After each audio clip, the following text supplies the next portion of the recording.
Magandang umaga po sa ating lahat. Okay. Magbuod tayo ng mga napag-aralan na nating mensahe sa 1 John mula chapter 1 hanggang sa chapter 3. Bago natin ituloy ang pag-aaral sa 1 John chapter 3 verses 19 to 24. Ano na ba ang mga natutunan natin? No? Malinaw na isang mahalagang mensahe na itinuro ng Panginoon sa atin na si Kristo ang buhay at siya yung liwanag. At kung tayo man ay nagkakapulong-pulong dito, ang sentro ng ating pagpupulong ay si Jesus. Sapagat siya at tanging sa Kanya lang nagmumula ang kaligtasan. Makikita yung pagiging tunay natin bilang mananampalataya sa pamamagitan ng pagsunod natin sa Diyos at sa pag-ibig, hindi lang sa salita, kundi sa ating gawa. At dito makikita sa gawa, umiiwas tayo sa kasalanan at ang pag-ibig natin ay hindi nakatuon sa mundo, kundi sa Diyos. At dahil tayo ay tunay sa ating pananampalataya at dahil tayo ay tunay na mga anak ng Diyos, lumalakad tayo na may katwiran. No? Sa ating buhay, hindi baluktot, hindi makatwiran. Katwiran ng Diyos. Ang pag-ibig mula sa Diyos na nakikita sa ating buhay ay malinaw na patotoo sa buong mundo na tayo ay lumipat na mula sa kamatayan patungo sa buhay. At ang isa pang malinaw na patotoo, yung patuloy nating pananatili kay Kristo. Sapagkat dito tayo nagkakaroon ng katiyakan. Ibig sabihin, 100% sure tayo na tayo ay anak ng Diyos, na tayo man, kung aalis na sa mundong ibabaw, ay doon tayo sa presensya ng Diyos. 100%.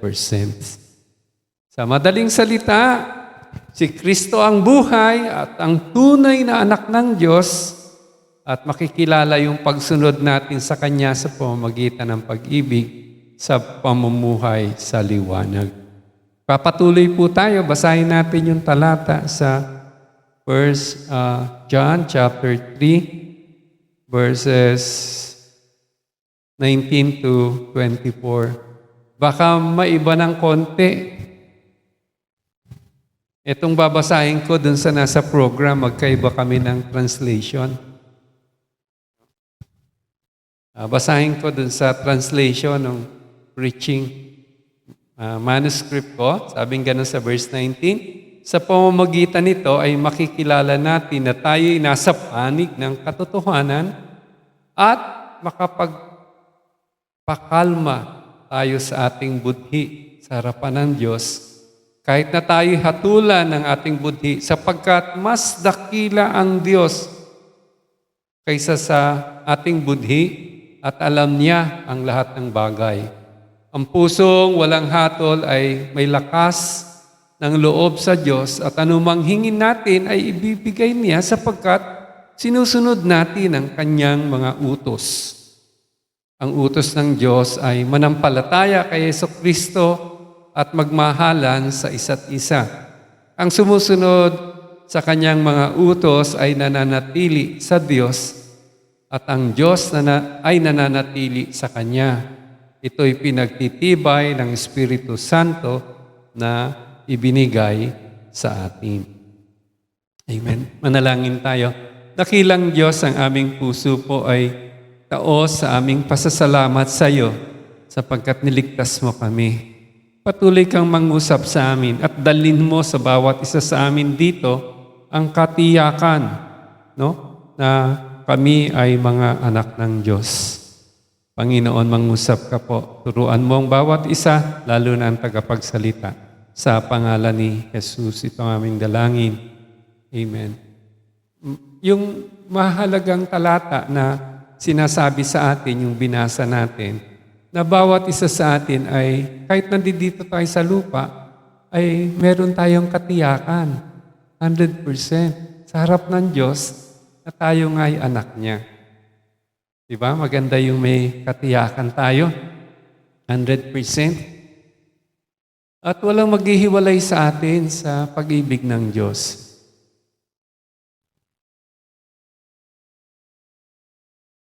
Magiging mas panatag ang pamumuhay natin. Siguro hindi na tayo mapupuno sa gabi ng mga pangamba. Alam ko, lahat naman tayo, araw-araw dinadalaw ng worries, ng pagkatakot. Pero yung matutunan natin na tayo yung mga anak ng Diyos, na tayo may buhay na walang hanggan, na merong Diyos na nag-iingat sa bawat isa sa atin, ito yung magpapakalma sa atin. No? Sabi nga, kaya nga yung ating konsensya, sabing ganun, yung budhi natin, yung konsensya natin, makakalma sa katotohanan ito. No? Pag mananalangin ka, hindi ka bantulot. Although hindi perfecto ang buhay natin, at may mga pagkakataon, yung konsensya natin, inuusig tayo, dahil nakagawa tayo ng mali, pero sabi dun sa nabasa natin sa talata, ang Diyos ay mas makapangyarihan pa dun sa konsensya natin. Ibig sabihin, masigit ang Diyos, na alam ng Diyos kasi ang lahat ng nangyayari sa atin. Mas marunong ang Diyos sa atin. Minsan si Pedro, nagyayabang si Pedro, sabi niya, hindi ko ikaw itatatwa, Panginoon. Ito yung alam niya eh. Diba? Tayo naman, ito yung alam natin, gusto nating sumunod sa Lord. Mahalin ng Diyos, sundin yung utos niya. Kasi anak nga tayo ng Diyos. Pero magulat ka isang umaga, mali yung ginawa mo. Diba? Parang nakukonsensya ka ngayon. Si Pedro ganun din eh. Pero alam nyo, kahit tinatwa ni Pedro ang Panginoon, 3 times nirestore siya ng Panginoon.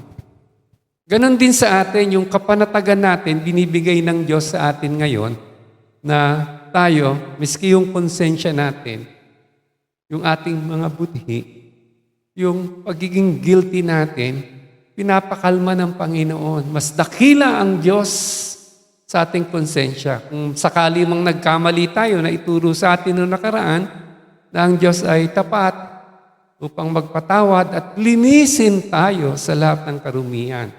Walang Kristiyano atang nabubuhay na hindi nagkakamali. Pinapayagan ng Diyos, naniniwala ako yung pagkakamali natin para matuto tayo. Para tanggalin ng Diyos yung mga kayabangan sa ating buhay. Upang maging kawangis tayo ni Kristo. Kaya nga, dito sa ginagawa sa atin ng Panginoon bilang katiyakan, miski yung konsensya daw natin, yung budhi natin pinapatahimik, sinasabi, mas dakila ang Lord. Kaya nga tayo, maaaring makalapit sa Panginoon sa pamamagitan ng panalangin. No? At ang Diyos tutugon sa ating panalangin. Nais kong ipaliwanag na napakahalaga na itong talatang binibigay sa atin ng Panginoon at sana maging pang-araw-araw nating gabay ang talatang ito upang makapamuhay tayo ng maayos bilang mga anak ng Diyos. Ramdam ko yung hirap ng pagiging senior. Pag senior ka na, 68, minsan may nararamdaman ka sa katawan mo. Minsan iniisip mo, may magagawa pa ba ako? Pero ang Diyos, dahil kasama natin, marami pa tayong magagawa. Tulungan pa tayo ng Panginoon. Isang araw, nag-overflow yung washing machine. May daga nakapasok. Sinira yung water hose. Nagdaba ko. Tapos pag maglaba, pumunta sa computer, gumawa ako dun sa Word is Life. Nung tumunog yung washing machine, ay, tapos na. Paglabas ko nung kwarto na, nandoon ako, nag-stay, gulat ako yung sahig namin, ang kintab. Yung pala, punong-puno na ng tubig. Umapaw.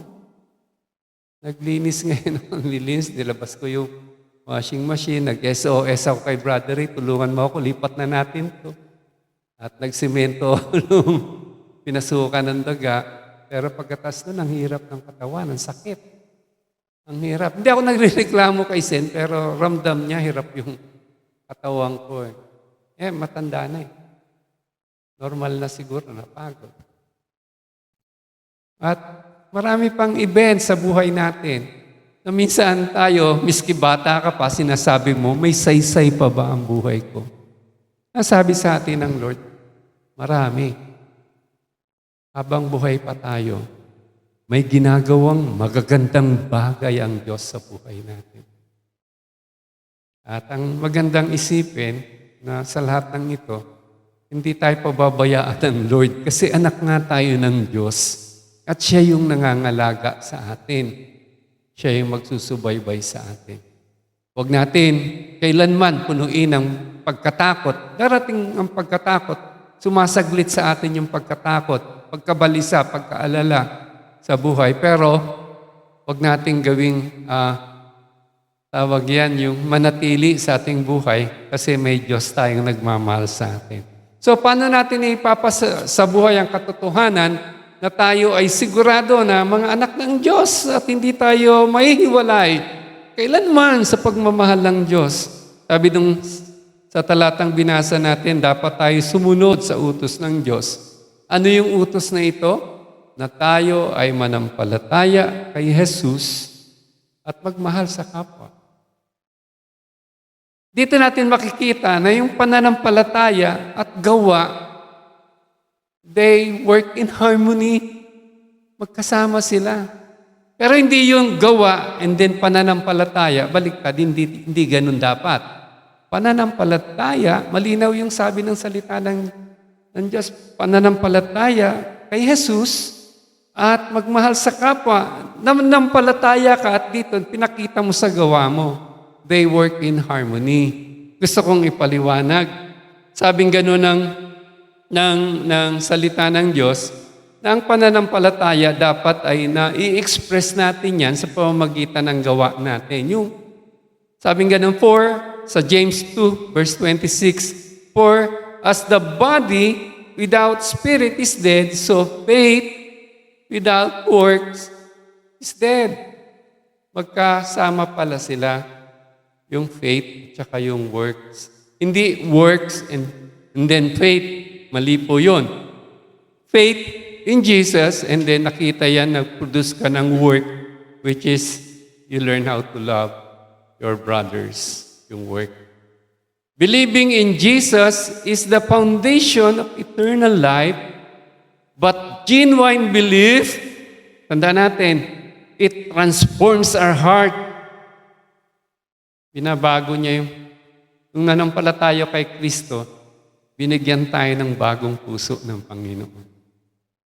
At ang transformation na ito ngayon, makikita yan sa pamamagitan ng pamumuhay natin, ng puspos, ng pagmamahal, ng pagiging mabait sa kapwa, sa mga magaganda nating gawain.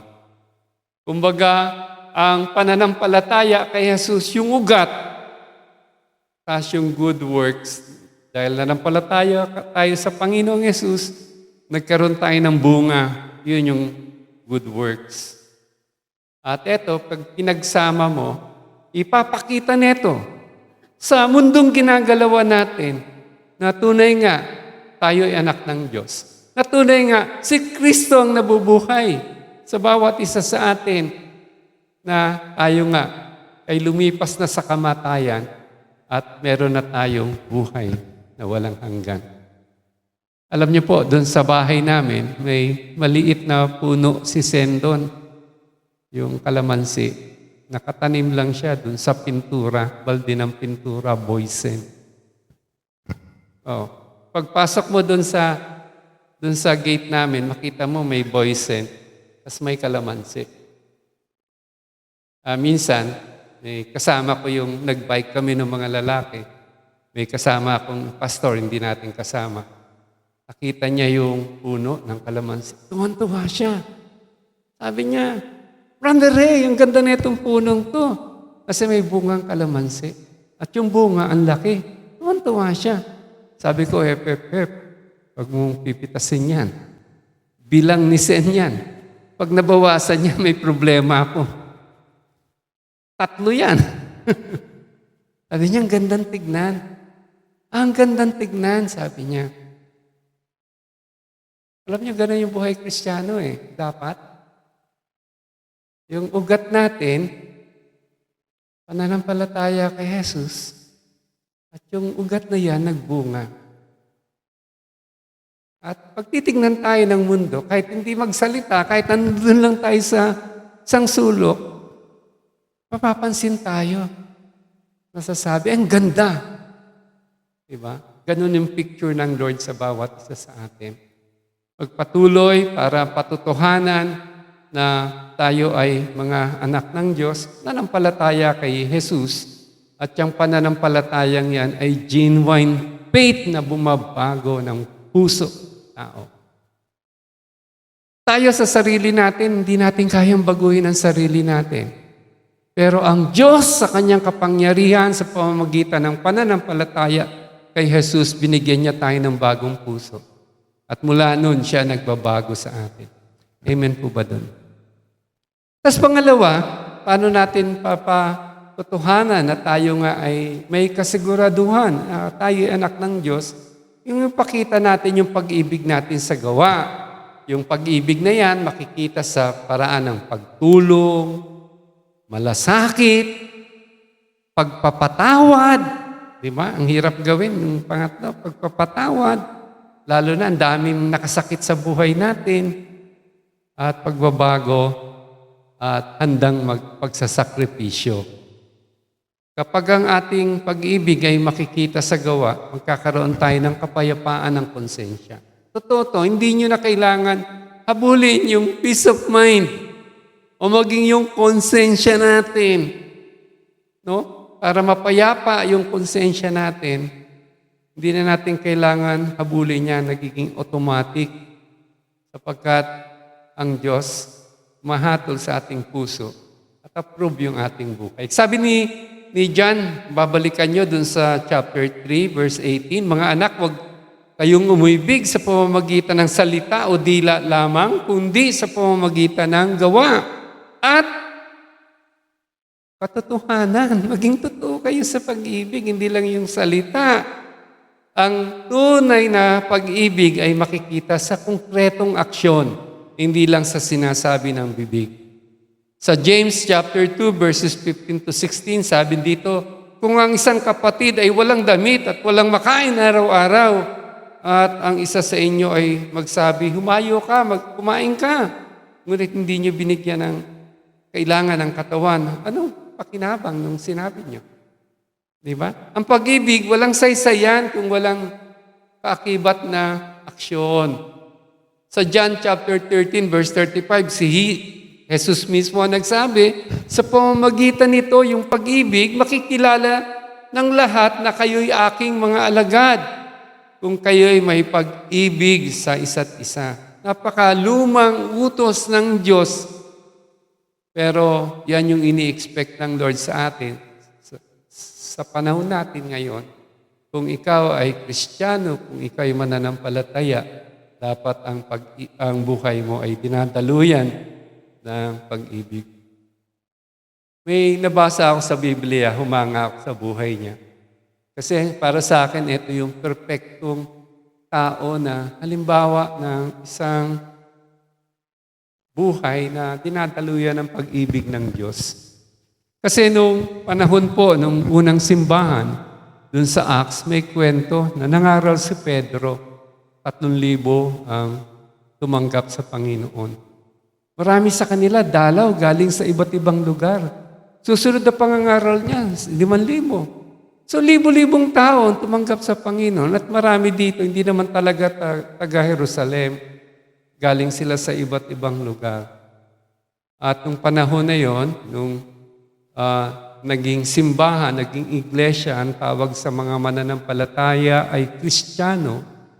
Nung tinawag silang mga Kristiyano, syempre may persecution. Nagkakaroon ng matinding kahirapan dun sa lugar.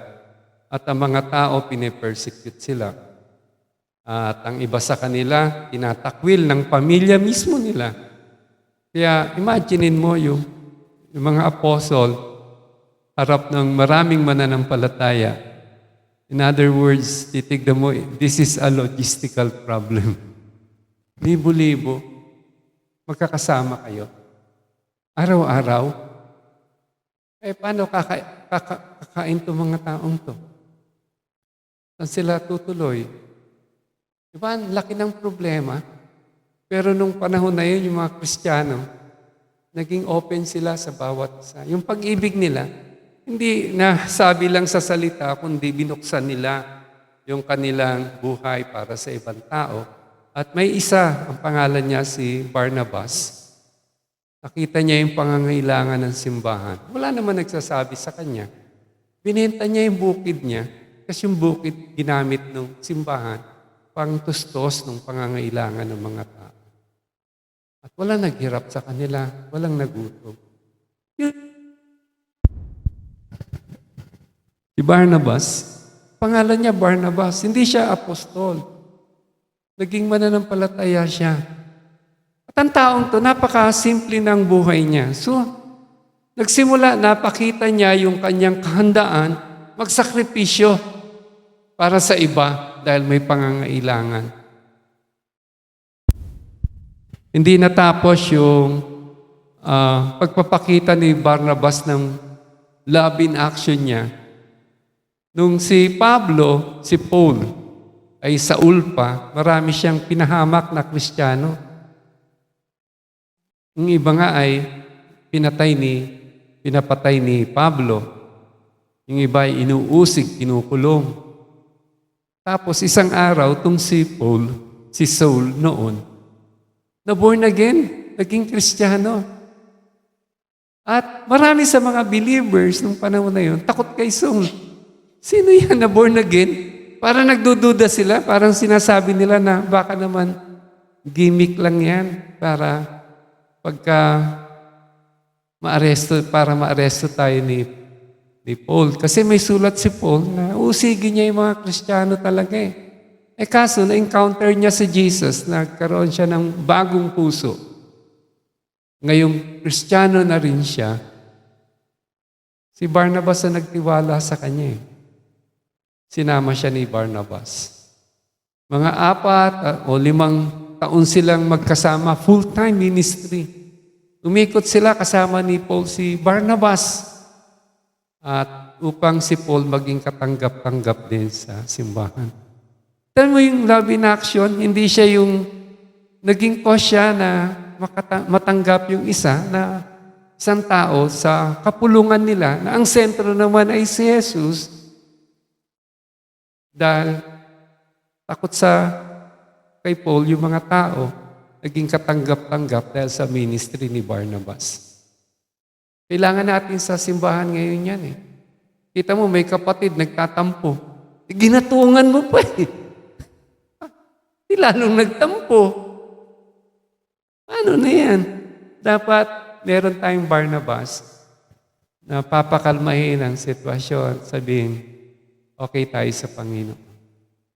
We need this kind of believers who have love in their hearts na yung pag-ibig ay put into action.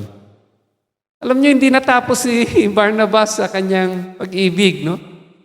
Nakakatuwa yung kwento niya kasi si Paul at saka si Barnabas, kasama dati nila si John Mark. Si John Mark, siya yung writer ng Gospel of Mark. Kaso, nung isang missionary journey nila, etong si Mark, kasi bata pa eh, iniwanan sila. Kaya nagalit si Paul kay Mark. Sa galit ni Paul kay Mark, sabi ni Paul kay Barnabas, ayoko nang makasama sa mission trip yan. Si Mark, mangiiwan yan. Nag-away pa si Paul. Hindi nagkasundo si Paul at si Barnabas. Naghiwalay sila. Bakit? Kasi si Barnabas, reach out niya si Mark. para magpatuloy si Mark sa gawain. At dahil sa ginawa ni Barnabas, naghiwalay si Paul, nakasama ni Paul si Silas, tapos si Barnabas naman, nakasama niya si Mark. Nagpatuloy pa rin sila sa gawain. Minsan ang buhay Kristiyano, hindi naman talaga perfecto yung relasyon eh. Nagkakahiwa-hiwalay minsan, okay lang yun. Diba? And God may be in that break up para may plano pa ang Panginoon sa iba. At nasapul ni Barnabas yung si Mark. Sinama niya si Mark. Eventually si Mark naging parang secretary ni Peter. Siya yung katulong ni Peter. At pagkatapos nakapagsulat pa siya ng Gospel of Mark. Dahil kay ministry ni Barnabas. At nagpatuloy sa Panginoon. Si Mark. Amen. Dapat yung sabi ko nga, ang prayer natin, miski sa Life-Field, sana magkaroon tayo ng mga Barnabas. Yung love in action, yung willing magsakripisyo, may malasakit, willing tumulong, willing magpatawad. Kasi hindi naman lahat perfecto di ba? Baka nagtatampo kayo minsan, ba't naman ganyan tong si Brother Ray, stricto. Kikwentuhan lang kami habang nagpipreach siya, nagagalit pa. Siyempre, kayo ang tumayo sa harapan. Tapos makita nyo, pinaghirapan nyo, pinag-pray nyo yung pipreach nyo, tapos magkikwentuhan kayo. Kayo na. Siyempre, magiging honest ako sa inyo. Di ba, minsan may mga ganitong honesty na kakasama ng loob. Pansin pa. Hindi, pero para sa kabutihan ng marami yan Diba? Hindi perfecto ang mga tao, hindi perfecto si Pastor Norman. O pag nagkamali ba si Pastor Norman, kakagalitan nyo? Itatakwil nyo ba? Diba? But we need Barnabas in the church today. We need people who can demonstrate love. At ayan po yung pangalawa At pagka ganyan tayo, yung buhay natin nagdi-display ng ganyang love in action, hindi naman kailangan pang malaki yan. Miski yung pang maliitan lang. Yung maliit na grupo natin. Yung mga kaibigan natin, yung sa pamilya natin, when we display love. Love in action. Powerful po yan. It would change lives for the better. For the good. At makita natin that God is in it pag ang puso natin ay tama sa Panginoon. Diba? Bumabago ng buhay po yan. Bumabago ng buhay yan. Bumabago ng tao yan. Sinasabi natin, hindi sapat ang salita, ang gawa, ang nagpapatunay sa sinasabi ng ating puso. Sa Kristiyano, sa bawat mananampalataya, ang pag-ibig ay praktikal, nakikita, nararamdaman ng kapwa. Amen ba dun? God is good. At yung pangatlo na katotohanan na pwede nating matutunan dito sa pag-aaral natin, yung manalangin tayo na may kumpiyansa dahil alam natin na sinusunod natin ang kalooban ng Diyos. Diba sinasabi, our hearts will not condemn us. Pag nananalangin tayo, may kasiguraduhan tayo na nakikinig ang Diyos. Sabi nga ni James, the prayer of a righteous man avail much. Maraming nangyayari kapag ang isang Kristiyano nananalangin. Alam niyo ba yun?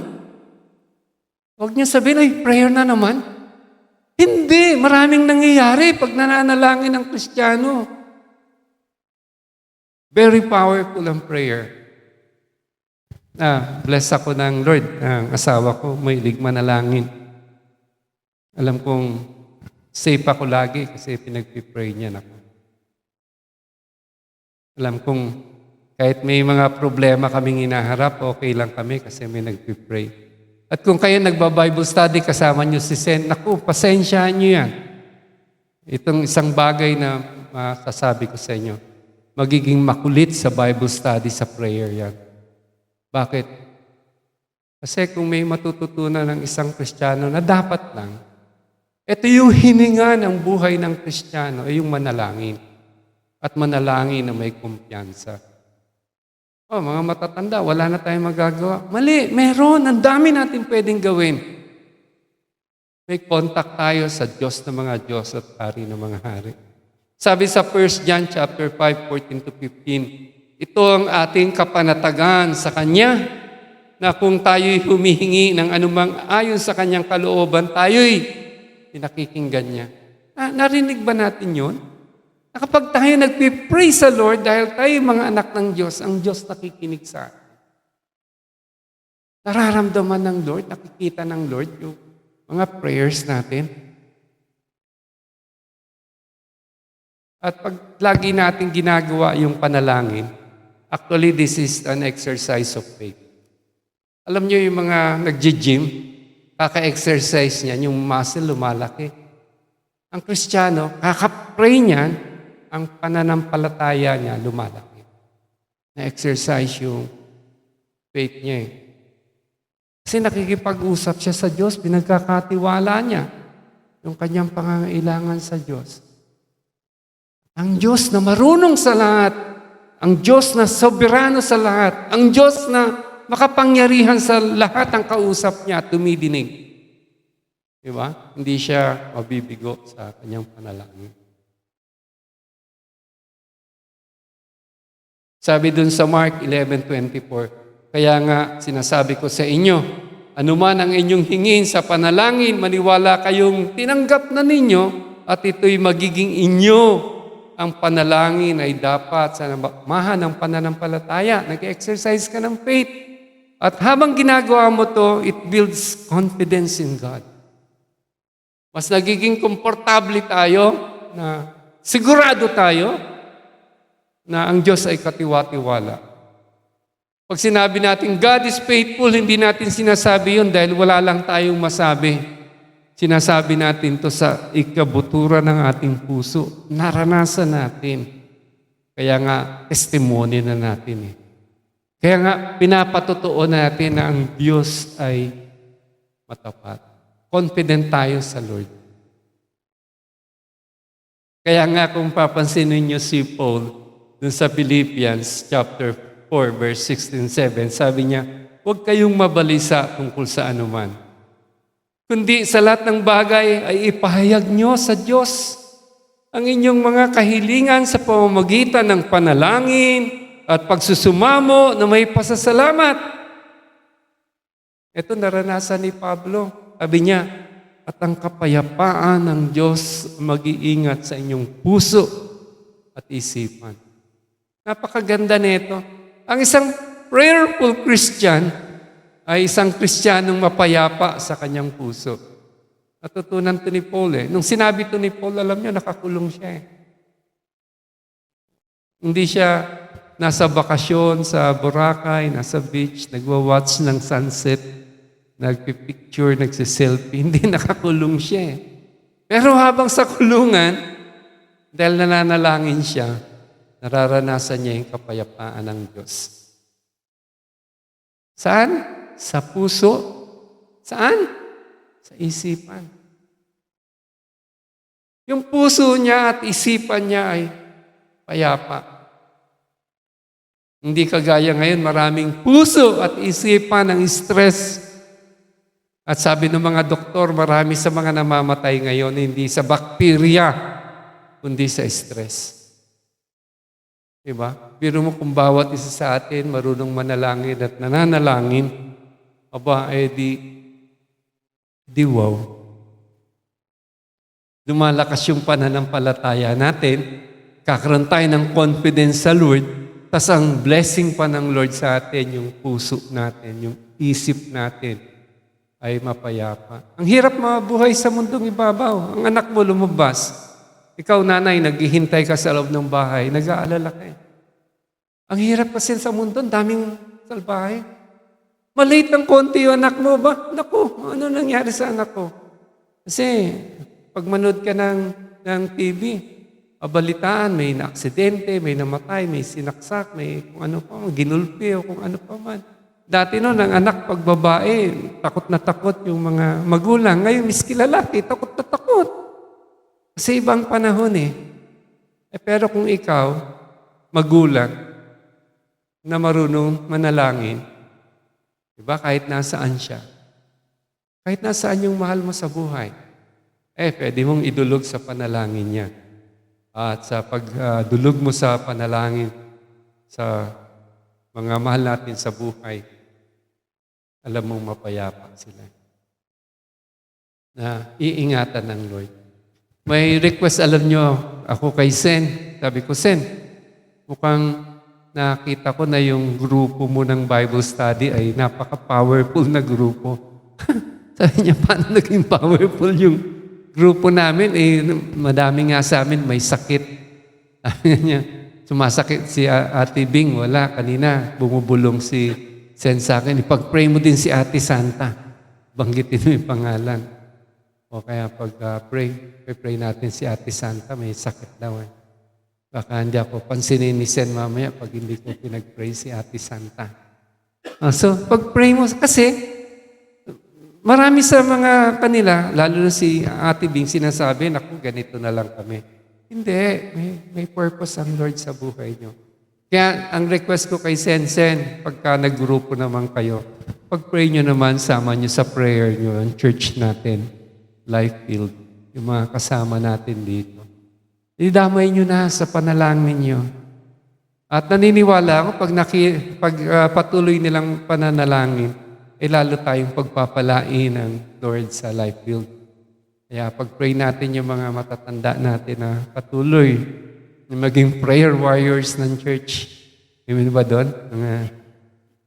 Lagi niyong pag-pray si Pastor Norman na palakasin ng Lord, mga leaders ng church.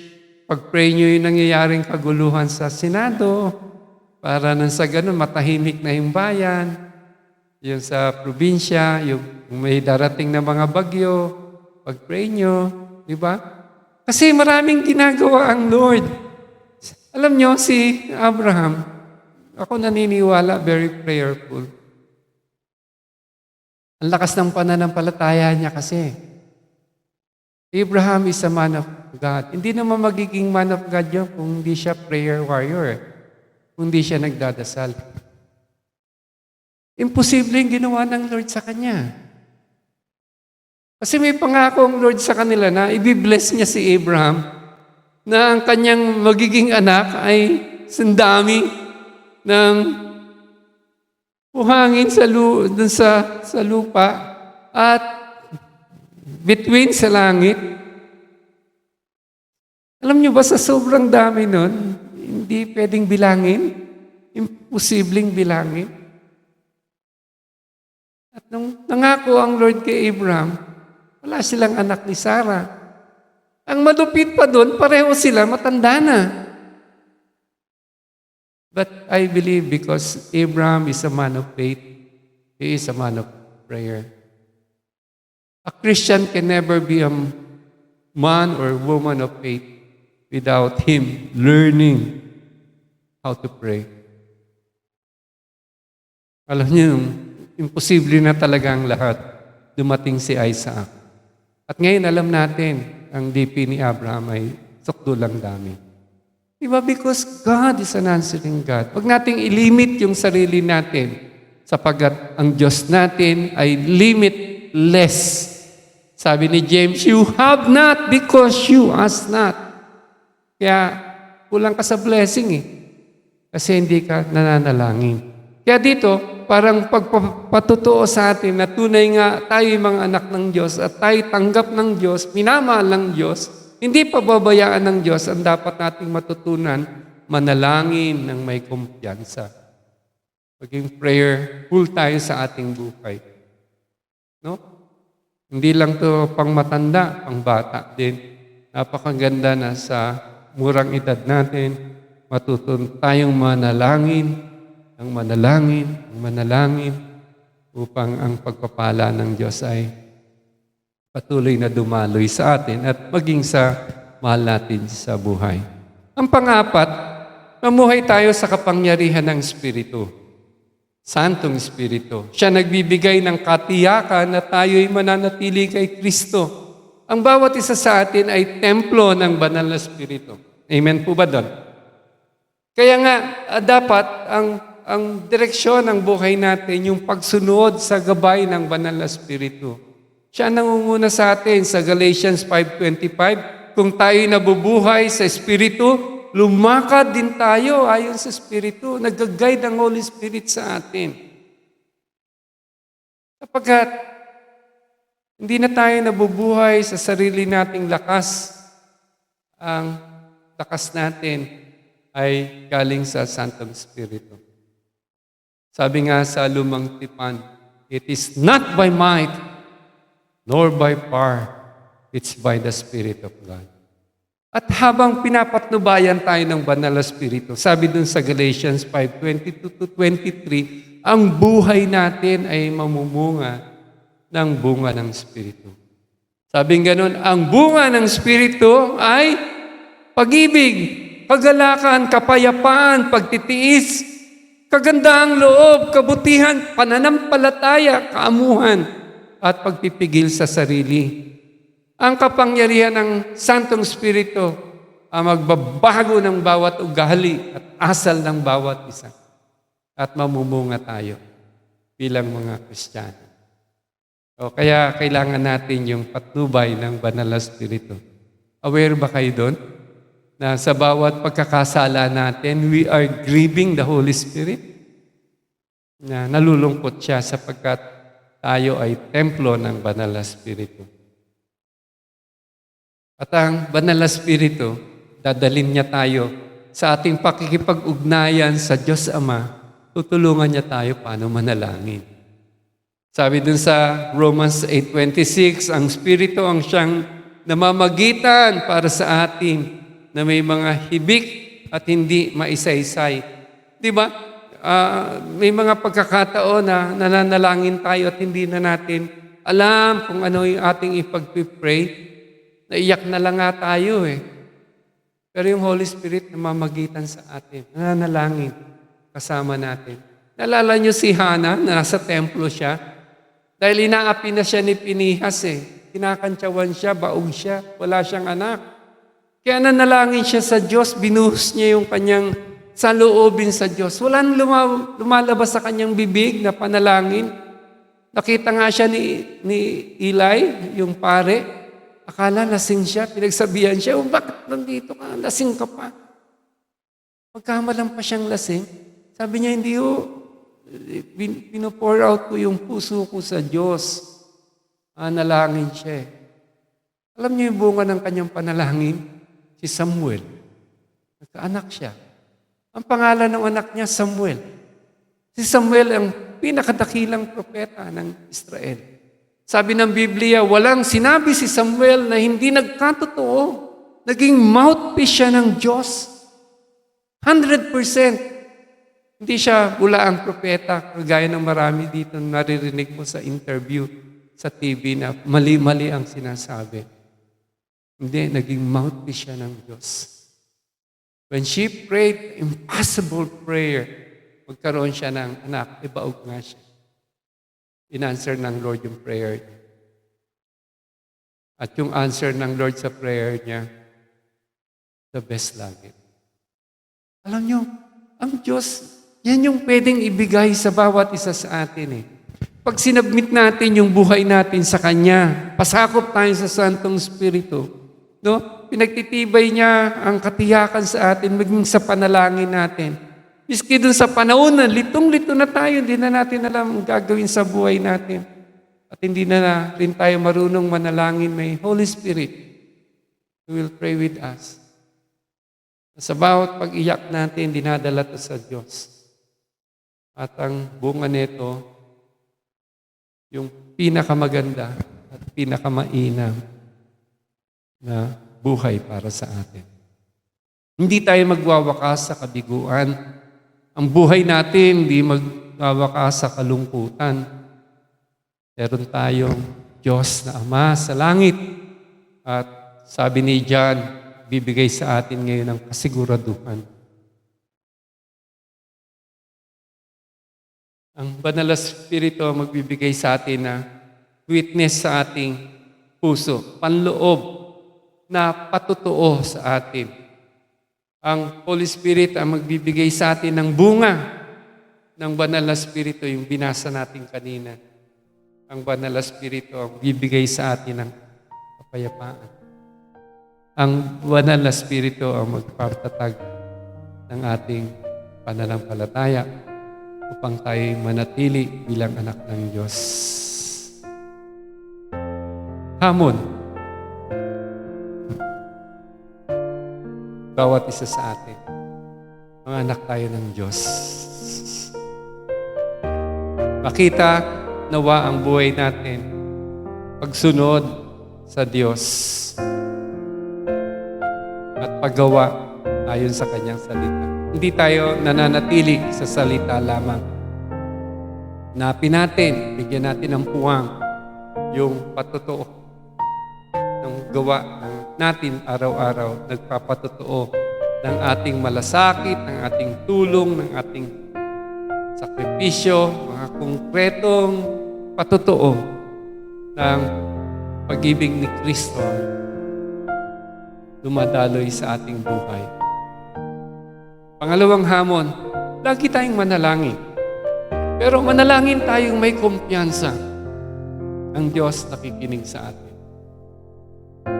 At sa biyaya ng Diyos, ipamuhay natin ang utos,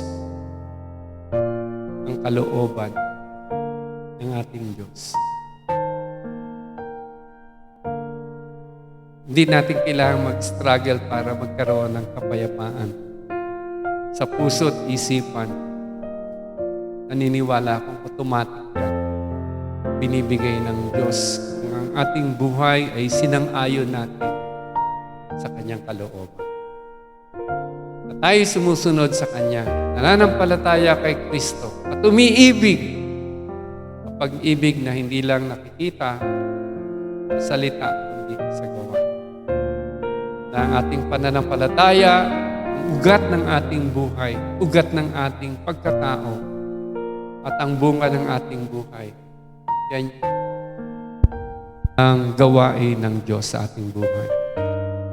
Manalangin tayo. Dakilang Diyos, maraming salamat po sa iyong mensahe ngayong umaga. Dalangin mong patuloy na magbigay patutuo sa bawat isa sa amin. Na kami man ay ordinaryo, pero pinagpala mo kami at ginawa mo kaming mga anak. Nawa po, ang dalangin namin, patuloy kang magpala sa bawat isa. Naalala po namin si Ate Santa. Ingatan mo po si Ate Santa. Maging si Ate Bing. At pagpalain mo po sila. Bigyan mo sila ng malakas na pangunawan. Ito po ang panalangin namin sa pangalan ni Jesus. Amen.